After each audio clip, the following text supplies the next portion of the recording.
You're now watching the Danny Mac Podcast on the Bet Rivers Network. Welcome back to the Danny Mac Podcast on the Bet Rivers Network. I'm glad you're with me today. I told you there would be a lot of NFL news, and I'd probably have to do a few additional pods this week. That's the case with the Bears News Conference Wednesday. We covered that news with Jim Miller on Thursday's podcast. Today, we look ahead to Wild Card Weekend, specifically Sunday night at Ford Field, where the Lions are 3-point favorites over the Rams. Lomas Brown from Lions Radio, a guy in the Ring of Honor with the Lions, is with us. Man, it's been a wild ride since we talked last. The Lions have hit some reality along the way, a little bit of a stretch, Lomas, where they didn't play particularly well. How are they going into this postseason confidence-wise, given that? Yeah, I think they're very confident, and I think that's directly related to Dan Campbell. I think he's done a phenomenal job all year long with, even after losses, being able to get these guys to play at a high level that next game. And you know how hard that is when you have a young team. We're one of the youngest teams in the NFL. We got a lot of first, second, third-year guys that are starting and playing impactful minutes for us. So you always know when you got a young team, you're going to have some of those ups and downs. But I think Dan has done a great job of kind of steadying the ship, kind of keeping these guys focused in on what they're trying to get accomplished, which was winning the NFC North. Now it's winning this playoff game coming up on Sunday. One of those young players you mentioned is tight end Sam Laporta from Iowa. He did not practice Wednesday. Frank Ragnow, one of 3 linemen, the center, also getting some rest. How healthy do you expect the Lions to be Sunday night? Yeah, that's a great question. I mean, I would be shocked, and I know they say young guys, they heal a lot faster than us older guys do. But I'm telling you, man, I would be shocked that Sam is ready to play on Sunday.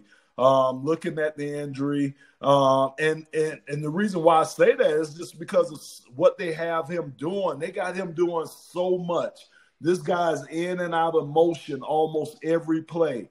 He's blocking defensive ends, defensive tackles. He's going out in pass routes. You know, they ask him to do a lot, and that's the nature of the tight end position. So for him to be, you know, either 80%, 90%, and them expect him to play the way he's played, it's going to be very difficult for him.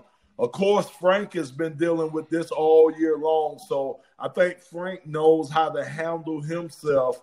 But it's going to be a challenge to get Sam Laporta on the field on Sunday night. Man, that's kind of scary, Lomas. If Laporta can't go, I sure hope the Lions can loosen the defense up by running the football with 2 pretty angry dudes when they get the hoochie in their hands. I would guess that's the plan of attack.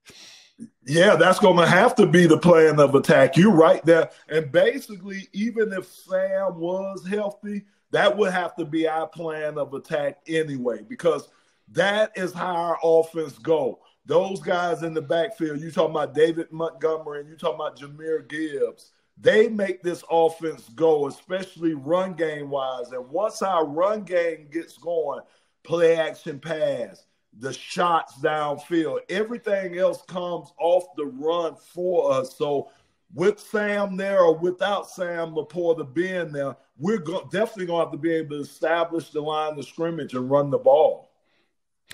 You know, I was a guest on a show recently, and somebody asked me, what were the Bears thinking when they parted with David Montgomery? And you asked the same question the last time we talked.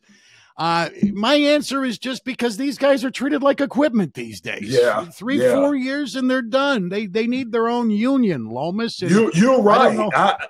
You're right. I feel so bad for the running back position nowadays. You are absolutely right about what you said. It's been devalued. And I think the running back position is probably, when you get to the playoffs, probably besides having a good defense that can travel, your run game is probably one of the most important things you could have, you know, on a playoff contending team, because you got to be able to run the ball. You got to be able to play great defense when it comes down to playoffs. And we're built that way, especially being able to run the ball. So, yeah, man, that's going to be important. It's going to be important. Like I say, regardless, you're going to have that, especially the deeper you get into the playoffs.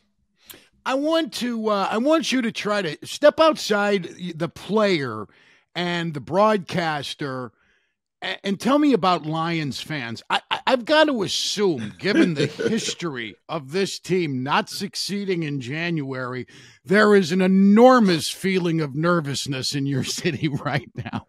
Yeah, it's a lot of wounds. We got a lot of fans walking around with a lot of wounds for the years, man. If you think about it, 30-some-odd years since a divisional title, 30-some-odd years since the last playoff victory. It's a lot of things that went down in those 30 years, and there's a lot of things that hadn't been good. So Lions fans, they're rejoicing in how this team is playing. Because think about it.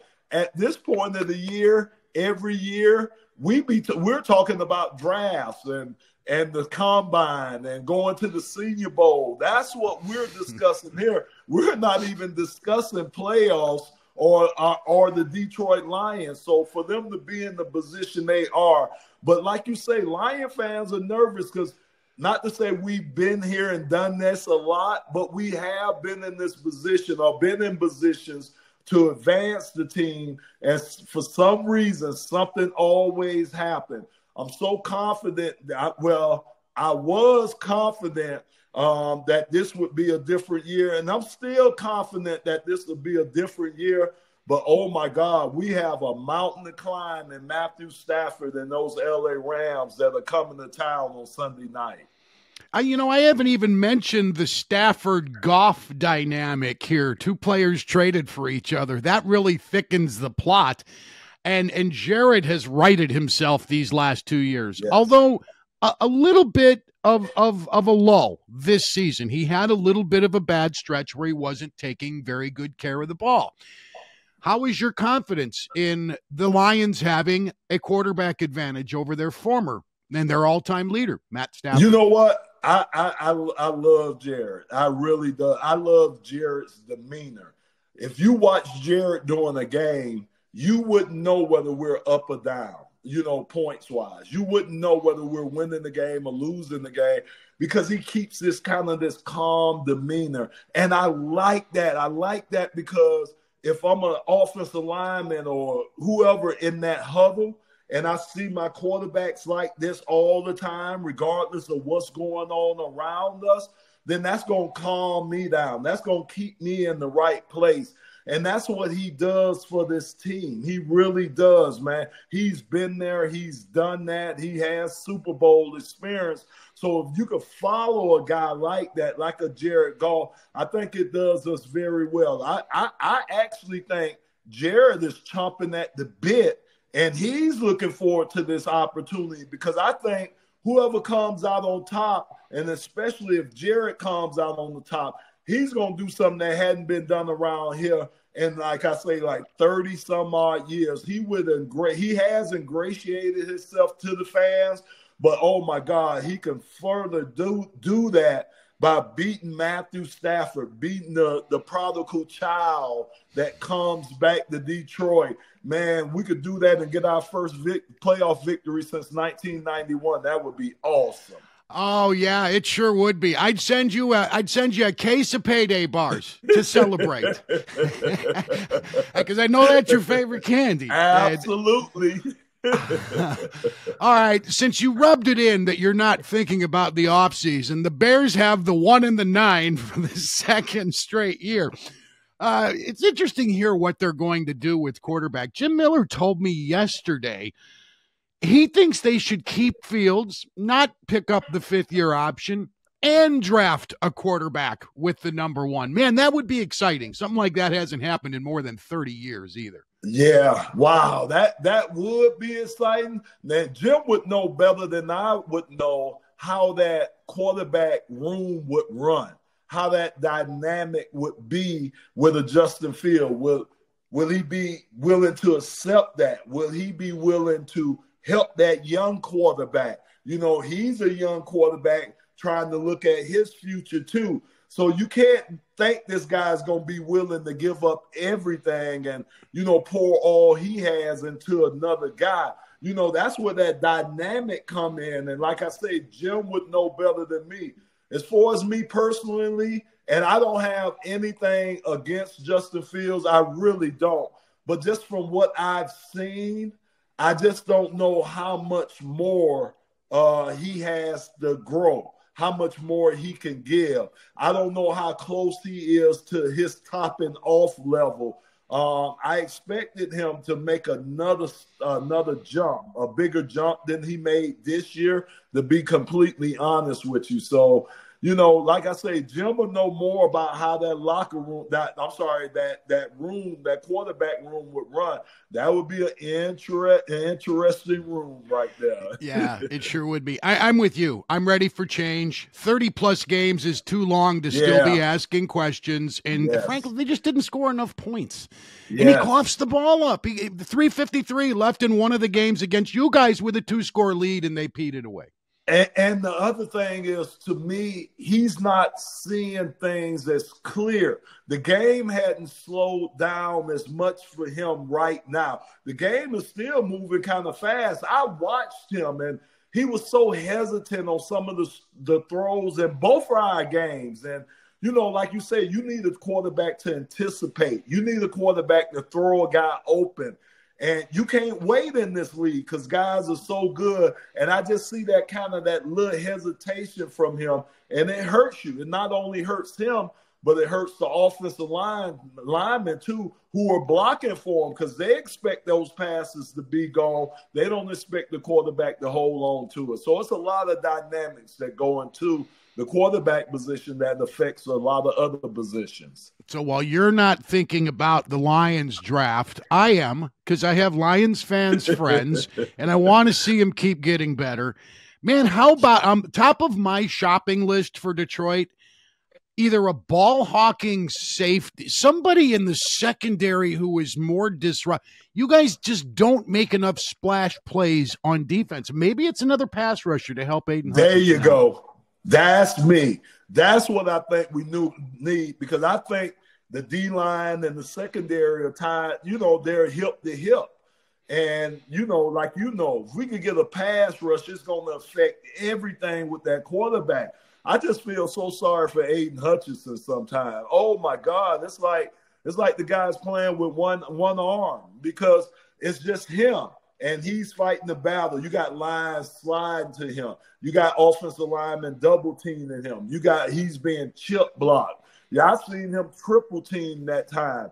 So you got that going on one side of the field with one player. Your other guys have to be able to win their one-on-one matchups. And that's what we're not getting. And that's why I think these quarterbacks are able to extend their time, and it makes our secondary look so bad because these guys are given 5-6 seconds to try to find their receivers. So I would love for us to get somebody on that front line to help aid either interior or another defensive end. Boy, the good thing about the game, it's a night game, so I won't be out driving around. We're expecting a ton of snow here this weekend, just like you guys are in Detroit, Lomas, but I do have the app, my Sirius XM app. I will be listening to Lions radio on Sunday so I can catch that first playoff victory since one of the Bushes. I think the first Bush was in office. Lomas, have a great time, and thanks for the visit as always. Absolutely. Thanks for having me. You bet. Take care. Lomas Brown, number 75 from Detroit Lions radio, a guy in the Ring of Honor, almost 20 years in the National Football League. It is always fun catching up with Lomas, who I first talked to, I think, late 90s when I was at the Score the first time. All right, is there a game that I like the best this weekend? Yes, there is. It's the Cleveland Browns laying 2.5. Man, can you see Joe Flacco going deep into the playoffs? Wouldn't that be fun? I was a Flacco defender the first several years of his career because what he did quarterbacking the Baltimore Ravens on the road was unprecedented. And Eli Manning, who doesn't get a lot of love for the Pro Football Hall of Fame, also doesn't get the credit he deserves. The Giants one year went on the road and won 3 straight effing playoff games. Yeah, that's a Hall of Famer. En route to a Super Bowl MVP, Hall of Famer. Anyway, I digress. I am really down on the Browns. That means in this day, that's a good thing. I'm in on Cleveland. I would love to see a Cleveland-Detroit Super Bowl. You know what? They both win this weekend. I'm going to put $50 on a Detroit-Cleveland Super Bowl. Why not that? Two teams that have never been there. Two charter franchises, one that had its franchise taken away, tortured fan bases in both directions. The NFL is damn greedy on the pay-per-view, the stream for a football game that forever has been free. I'm not going to watch it. I'm not paying $6 or whatever they're wanting for the Peacock Plus feed. We've got Peacock. I'm not paying for the game. I will watch it. I will record it when it runs overnight on NFL Network, which all of the stream games do. The Amazon Thursday night game is always run almost immediately after it concludes on NFL Network. So why wouldn't I do that this weekend instead of paying $6 to watch a game? Are you kidding me? What can I do with that $6? So many things. I can't. Man, I lose track. How many packs of rolling papers can you get? 2, 3? I don't know. Yeah. All right. Have a great NFL weekend. And I'll tell you a fantasy football story next week if there isn't a ton of news bursting around every NFL corner as there has been this week since I did the show Monday. We've had the Bears changes, Luke Getsy fired, Matt Eberflus staying, Justin Fields a maybe. And that's basically what Ryan Poles told us on Wednesday afternoon. Mike Vrabel was fired in Tennessee. Pete Carroll is out in Seattle. There are jobs open. If your resume suggests you should be among the candidates, by all means, send them to one of these NFL teams. Even if you're 70-plus years old and it's been a while since you've coached the Avon Orioles. Thanks for listening to the podcast today. My executive producer is Sam Michael. I also want to thank Randy Merkin, who gets all the guests for the podcast, Alex Pastor and Troy Mocker behind the scenes, as well as Baby Capone, Adam Delavitt, who runs the Bet Rivers Podcast Network. Back next week. Happy week 1 of the NFL postseason. I'm Dan McNeil.